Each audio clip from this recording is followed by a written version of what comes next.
Hello, and a very warm welcome to everyone joining us for today's Select Science webinar titled LNP Formulation Just Got Sunnier with the Sunnies Suite. My name is Jemima Arnold, and I'll be moderating today's presentation. I'm delighted to be joined by our guest speaker, Dr. Ben Knappett from LNP Solutions. This webinar will discuss first-hand data results demonstrating the power and flexibility of the Sunnies Suite platforms for high-throughput formulation screening through process optimization and preclinical scale-up. Following the presentation, we will have time for a question and answer session, so if you have any questions throughout the webinar, please feel free to submit these in the box to the right of your screen. Without further delay, I would like to hand over to Ben, and I would like to thank him again for presenting for us today. Hello everyone, thank you for taking some time to join us today. I am really excited to be speaking to you from On-Chain Labs about two new systems that we have recently released as a part of our portfolio of solutions. We're looking to give our customers an end-to-end particle synthesis solution for their LNP development. Welcome to the Sunny Suite. The Sunscreen and Sunshine systems are ready to help you unleash your LNP synthesis and help you quickly shine a light on winning formulations and then scale them up with ease. Say goodbye to single-use cartridges and hello to fully automated microfluidics. But before we get into the details of these two systems, let's take a quick step back and consider some of the challenges that researchers are currently facing when it comes to their LNP screening and development. So the recent successes of mRNA LNPs in COVID vaccines has demonstrated their significant wider potential for genetic therapy, cancer treatments, and the wider field of nanomedicines. These versatile particles enable the effective delivery of genetic material into cells within the body, whereby released nucleic acids such as mRNA can be used to deliver instructions to our cells. But how do they do this? Well, it all starts with the formulation. The lipid nanoparticles are typically composed of 4 lipidic components and a cargo, like typically a nucleic acid. Now, those 4 lipid components start with an ionizable or cationic lipid, which is used to electrostatically bind the nucleic acid being encapsulated to ensure high encapsulation efficiency. We then also have structural phospholipids included in the formulation, as well as cholesterol and sterolipids, which add bulk and ultimately define the internal structure of the particle. And as well as those components, we have pegylated lipids, which have a bulky peg group on the surface of the particle, and that helps to help define the stability of the particle in solution, as well as the overall size. So this structural complexity means we have a highly tunable particle, but that can only really truly be taken advantage of when we pair the formulation with a highly controlled particle synthesis process in order to ensure that each particle is identical. And that formulation itself has to be just right in order for us to ensure the correct particle performance properties. And those properties are typically dictated by the size, the shape, and the structure of the particle. So getting the right balance of these components helps to ensure that the cargo itself is stabilized, that we protect the body from an overly significant immunological response, that the material, the cargo, is transported safely through the body to the cell of interest, and that we can transition the particle through the cell membrane into the cell where endocytosis will release the cargo within the cell to carry out its function. So that complicated set of properties that the particle must have, and then you can include the possibility of adding in specific cell or tissue type targeting. So you can add further complexity to the performance criteria of these particles. So there's a lot to consider when we're judging the formulation and monitoring the particle performance. So the complexity is one of the biggest challenges faced by researchers investigating formulations. So it stretches beyond the identity of just those 4 lipid types and the cargo that I previously mentioned. So each of those may have a number of different material types you wish to investigate at different concentrations and potentially with different ratios. We can also look at our microfluidic mixer type, our process conditions like our flow rate, total flow rate and flow rate ratio, the N/P ratio between the cargo and the lipid mix. You can also investigate things like buffers and dilution, so the type of buffers used, the pH control, and the concentration of those buffers as well. All of these can influence the way that the particle forms and the overall structure and performance. And if we take each of those 9 variables on the screen in front of us and we explore each individual one with, say, 10 data points per variable, then we can do some simple maths, lottery number maths, and look at the probability or the typical number of different formulations that we can produce. And we end up with 1 billion potential unique formulations that could be investigated. Now, nobody is tackling a challenge like this by brute force and doing 1 billion experiments. We can quickly rule out certain parameter spaces which show limited promise, and we learn from every set of results that we collect. So we can be a lot smarter than just tackling the problem by brute force. And we can also use tools like design of experiment software to help us investigate multiple variables at once. So that process can really help to narrow down the numbers a little. In addition to having this huge number of experiments that you might need to run, you also have to factor in the potential for doing repeats. And you have to be doing it using a process that you really can be confident in, knowing that you don't have significant process variability between individual experiments, which might be clouding the results and trends that you might otherwise be looking to interpret. Also, when doing this many experiments, we want to try and keep the costs reasonable per experiment. We want to try and make sure that we can do hundreds or even thousands of experiments without breaking the bank. So microfluidics provides a really consistent process by which we can form these particles with very limited variability from run to run, and also allows us to work with reasonably small amounts of material to help reduce costs further. So compared to other processes like pipette mixing or direct ethanol injection, microfluidics offers a really promising and scalable approach to preparing LNPs. This is where Sunscreen comes in. With a 96 well plate format for your reagents and collected samples and full automation once your experiments are running, you really can crank out large numbers of experiments like never before. The system uses driving fluids such as ethanol and aqueous buffer to manipulate your reagents through the system to the mixing device and then onto the collection plate, allowing you to use as little as 200 microliters of reagent per experiment to keep those costs low. As I said before, this makes a huge difference when you're dealing with hundreds or even thousands of experiments per week.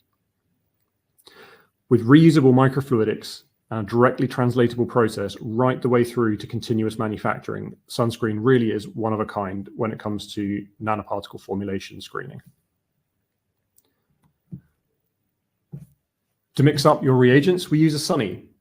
So Sunnies come in a range of different types and diameters of channel. So you have a lot of flexibility when it comes to choosing a Sunny to suit your formulation.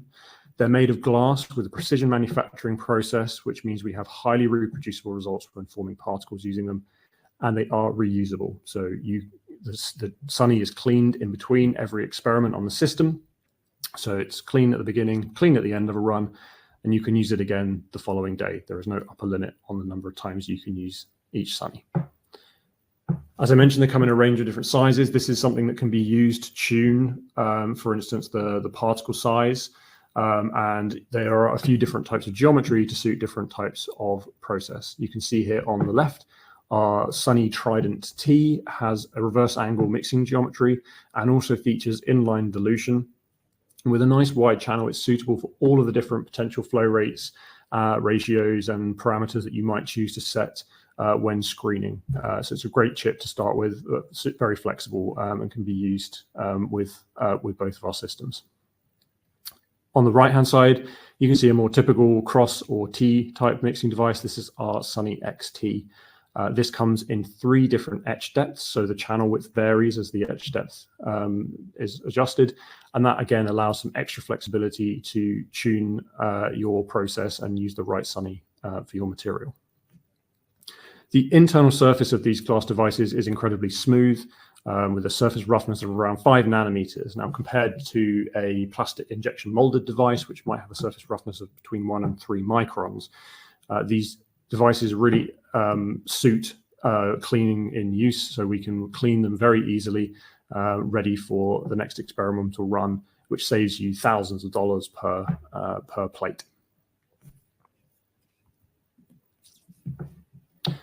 Our simple software, Sunny Suite, lets you plan your experiments in a spreadsheet with built-in validation, so you can be sure that your experiments are going to run smoothly when you get down to the lab. And with a simple set of protocols for initializing the system, priming with fluid, and then running your experiments, you really can be up and running in the lab in just a few minutes. And once you've set the software running, you can leave the system to complete the experiments and come back when those are done. And with Sunscreen, there's a simple calculation done inside that spreadsheet that tells you an estimate of when your experiment should be concluded by, so you know when to return to the system. As I mentioned before, when you're screening hundreds of different formulations, you want to be confident that the process you're using is highly consistent and that the results that you obtain can truly be interpreted to identify trends in formulation changes.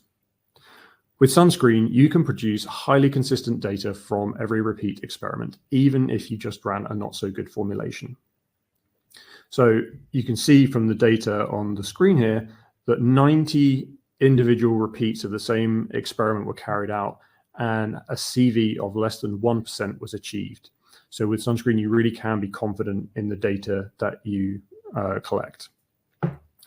The wash volume used for the automated cleaning in between each experiment is user adjustable, so you don't have to worry about a bad formulation affecting a good one.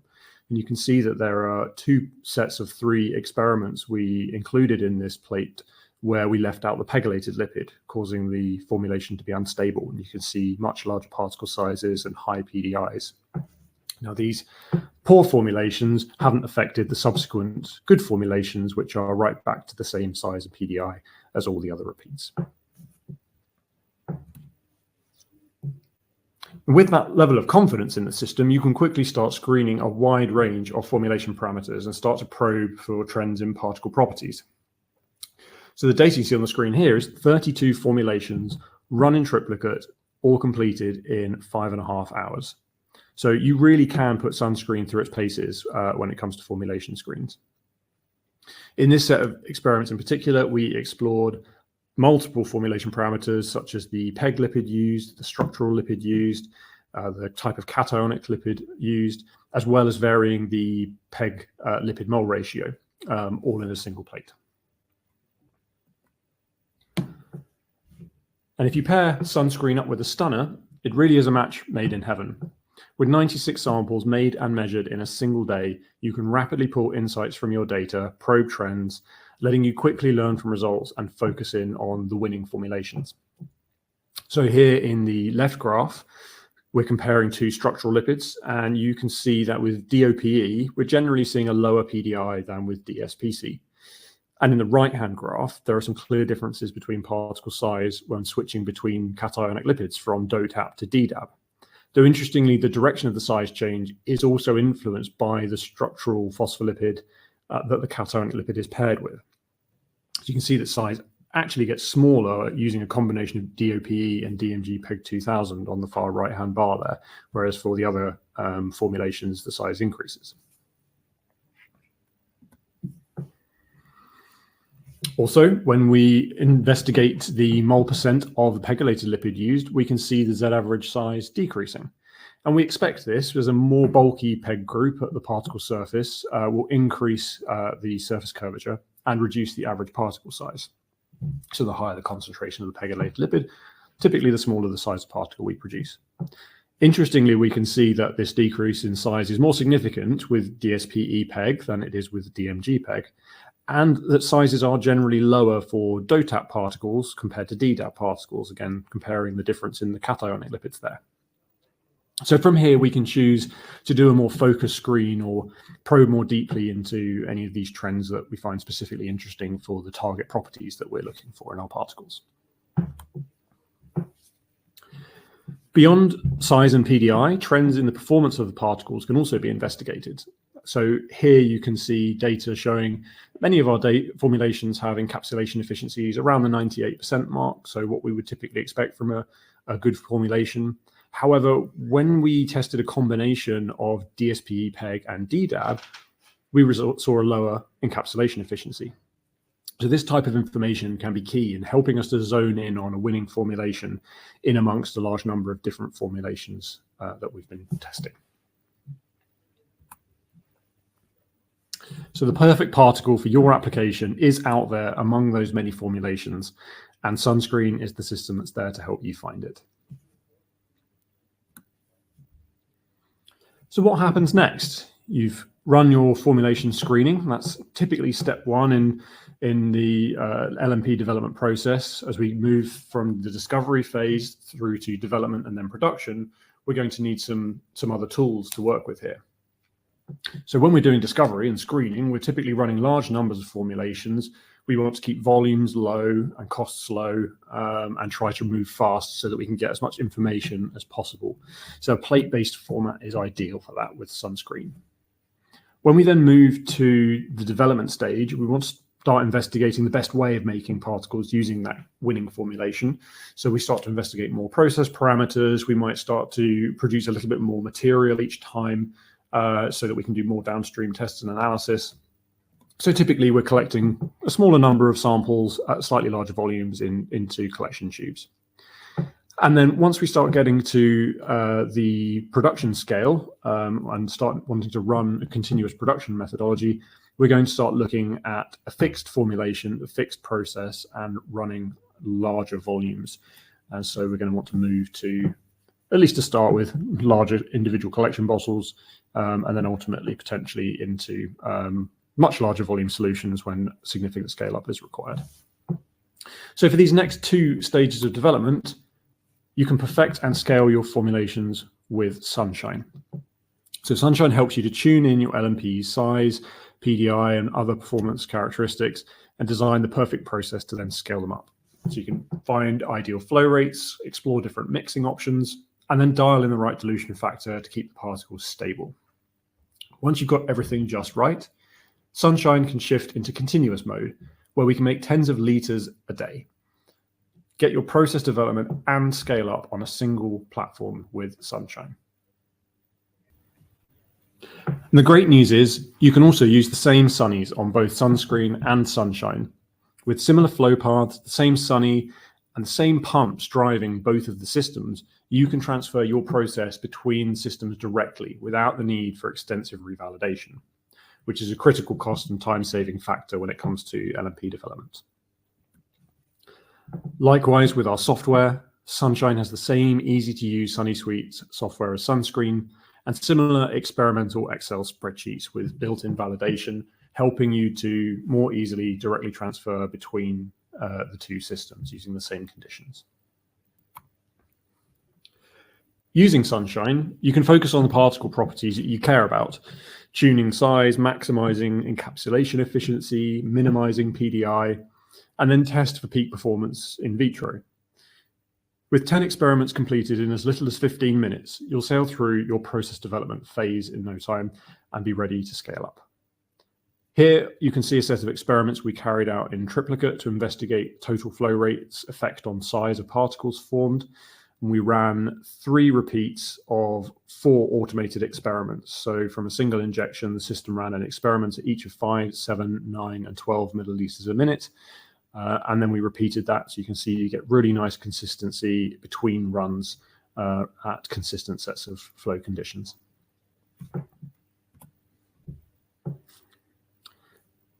So once you've done with your process optimization and you've identified your ideal conditions with which to make your particles, Sunshine can scale up for you as well. The system pumps can be set pumping at a continuous flow rate for as long as you need to produce your scaled up run, whether that's tens of milliliters or tens of liters. Using the same total flow rate ratio, and dilution settings as when you dial them in during optimization. With Sunshine, we're able to produce samples from milliliters to liters on a single system. And the data here shows a production of 32 milliliters of sample produced in continuous mode. So when aliquoted, the data here shows consistent size and PDI across the whole run, as well as consistent results after we pulled the sample into 3 different batches. Now, because Our systems use the same pumping technology, as I mentioned previously, the same Sunnies and the same tubing types from screening all the way through to continuous production. You really can get the same results from each of the two systems in either operating mode without changing the process parameters. So no more painful process revalidation when you switch up to the next stage of development. So you can see here, consistently, we were getting 80 nanometer particles from Sunscreen, Sunshine in its protocol mode, and Sunshine in continuous mode with the same consistently low PDI.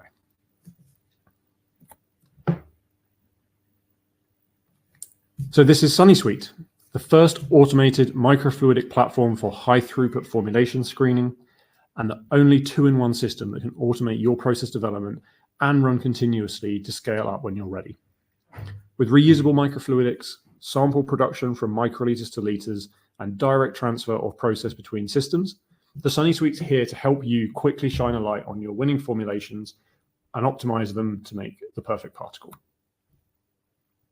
Thank you very much for your attention, and I'd be happy to answer any questions that you might have.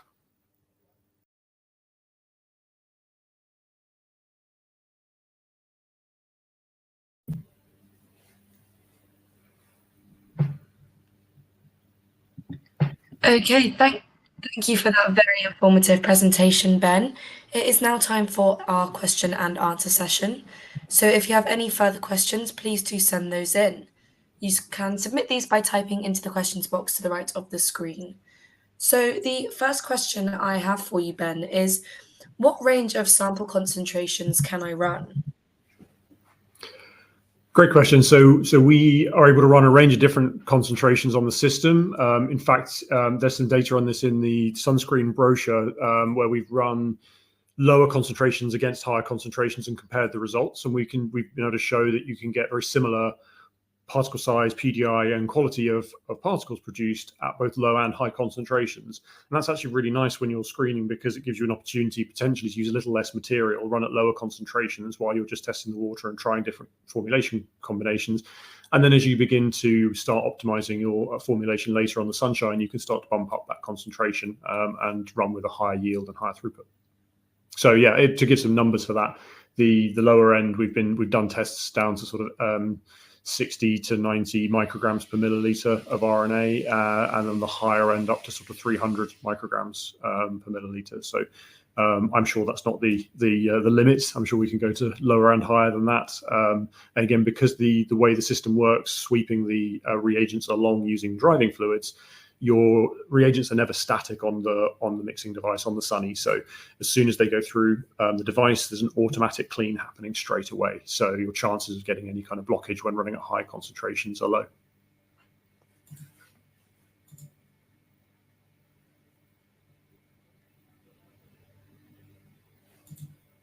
I believe you're muted, Jemima. Sorry, my bad. The next one we have for you is how long does it take to change the Sunny? That's a really quick process. So some of our Sunnies have exactly the same fluidic tubing layout. So for instance, if you're running a set of experiments and you do encounter an issue or a blockage and you want to quickly swap the Sunny out and get up and running again, it takes around 30 seconds. No tools required, 2 thumb screws to loosen off, pop out the Sunny, drop in a new one, tighten up the connector, and you're good to go. If you want to change different type, an extra minute or two just to change 1 or 2 pieces of tubing to allow for some different configurations of fluidic mixing. But it really is a very quick and simple process. And with Sunscreen, you also have the ability to resume from an experiment row. So if you've gotten to, say, experiment number 30 and you decide you want to kind of stop and need to change the Sunny, or if you wanted to, say, collect some samples for downstream workup and then carry on again, you can resume from the very next experiment using the software. So it's nice and easy to pick up where you left off. Nice, incredibly quick then. So the next one we have for you is, do I need a service engineer to replace the flow path? You don't. That's absolutely something you can do yourself. We train you to do that when we set up the systems, and everything, as I was saying, with the Sunnies is kind of tool-free. So for the majority of things, it's very, very easy for a user to sort of self-service the instrument. But if you want us to do that, we do offer a product maintenance visit, so we can come out and give you your system a checkup and replace all the wetted components and give everything a good check and make sure everything's okay for you to continue running. So we kind of recommend that that's a good option to do that annually. Okay, great, thank you.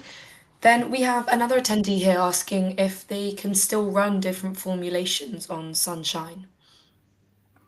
Oh, yes. Yeah, you can. Absolutely. So what Sunscreen offers you is an ability to automate that changing of reagents. So that's one of the really time-consuming things if you're dealing with tens or hundreds of different formulations. That's what Sunscreen can automate for you. With Sunshine, you manually inject a larger volume of the reagents you're working with into sample loops where they're stored, and then the system will release a little bit of sample at a time to run each of the individual experiments you programmed in, which maybe have different flow rates for each set of conditions for each experiment. So those experiments are all done with that same formulation. But if you want to then do another set of automated experiments with a second formulation, the next time you inject reagents, you can inject in a different formulation. It's just like any other system at that point where it's you're required to manually change over the formulation. But yeah, it can run all sorts of different formulations as well.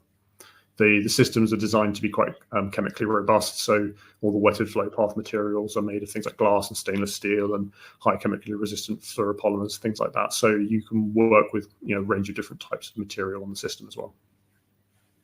Okay, lovely. Then we have another attendee here saying if you can go into what the volume loss is like in the mixers. So because the system works with driving fluids, when we aspirate our slug of sample from the plate or release it from our sample loop, it's actually pushed in its entirety through the whole system flow path. So anything that enters the chip gets pushed out of the chip and through to collection. So we can actually collect samples with incredibly high retention and low losses.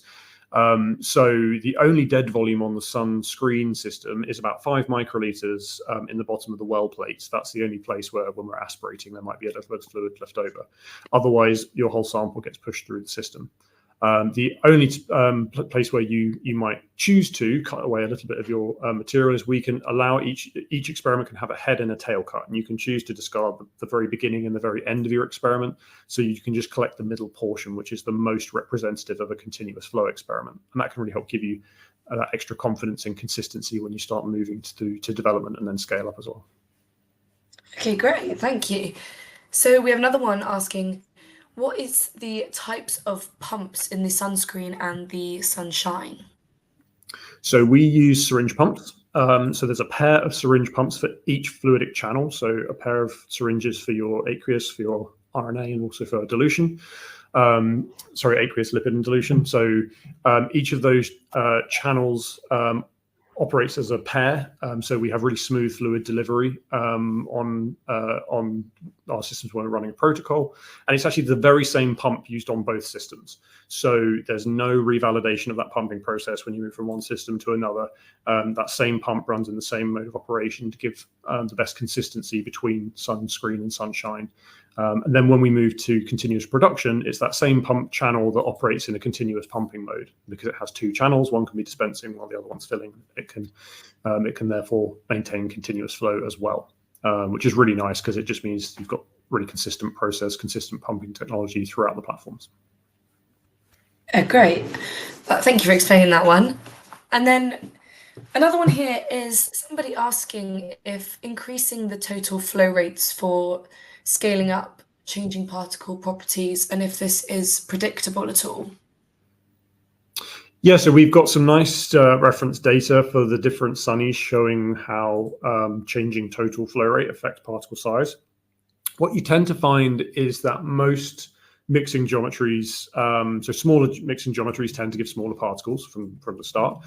And then as you increase flow rate, what you tend to find is flow size will drop and then ultimately will plateau.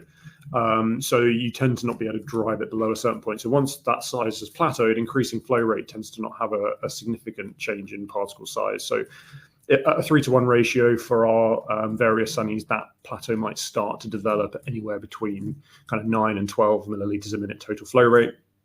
And so when you then add dilution into the mix as well, running at sort of 20 milliliters a minute, it only takes half an hour or so to produce reasonably large volumes, so half a liter of product. So when these systems run in continuous mode, you can produce tens of liters in a day at those production flow rates as well.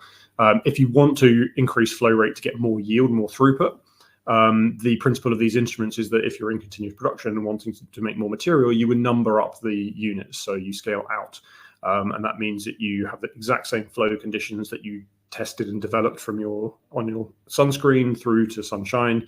You've got consistency of flow rate, and that means that you can have consistency of product quality at the output as well, even when trying to reach even larger production volumes. Okay, thank you for explaining that one. And then I think we have time for one final question, which is quite a nice one, looking forward to the future. And it's someone asking if you have plans to launch a GMP system. Yes, so that's the obvious endpoint for the series of instruments that we're working on at the moment. So we have the screening platform, the first of its kind to use microfluidics and well plates to automate formulation changing. The Sunshine helps to transition to really move into the kind of preclinical trials and development stages. Once you start getting to your phase sort of 1 to 3 clinical trials, we're starting to need to work in a GMP environment. So the obvious need is to have something that, again, follows that same mantra of having the same pumping technology, the same mix of types, same Sunnies, into a GMP environment. And that is something that we are actively working on. So watch this space sometime next year. Okay, great. Thank you, Ben. So thank you for the very informative presentation and the discussion. And we would like to say that any further questions that you have, we can send those in. So that is all we do have time for today. And if you have any further questions, like I just said, feel free to email me at editor@selectscience.net, and I'll follow up with your questions for Ben. And remember, you can download related resources in the tab to the left of your screen, and this includes the certificate of attendance. If you'd like to listen again to today's webinar or invite a friend to listen, it'll be available to watch on demand in just a few days. Goodbye, and thank you once again for joining us.